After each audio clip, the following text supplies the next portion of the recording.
ఎందుకు యేసుక్రీస్తు ప్రభు తన ఒంటిలో ఉన్న ఆఖరి రక్తపు బొట్టును కూడా భూమి మీదే వదిలి వెళ్ళిపోయారు అనంటే మన పాపము అంత గొప్పది. బైబిల్‌లో ఏంటి గొప్పది అనంటే పాపమే. ప్రపంచంలో అతి గొప్ప విషయము ఏంటి అనంటే పాపమే.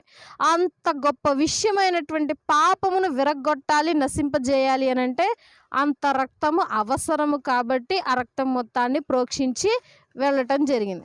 సో, యేసుక్రీస్తు ప్రభువారు శిలువ యాగం ఎందుకు జరిగించాలి? మరి ప్రపంచంలో చూసినట్లయితే మొట్టమొదటిగా దేవుడు ఎంచుకున్న జనం ఎవరు? ఇశ్రాయేలీయులు. మనకేమన్నా సంబంధం ఉందా? మనం మన ఆళ్ళలో నుండి ఏమైనా వచ్చినోళ్ళమా మనము? కాదు. చక్కగా వాళ్ళు గుడారాలు కట్టుకొని మరి పరిశుద్ధ స్థలంలో ఉండి, అతి పరిశుద్ధ స్థలంలో రక్తాన్ని ప్రోక్షించుకుంటూ, బలులర్పించుకుంటూ బానే ఉన్నారు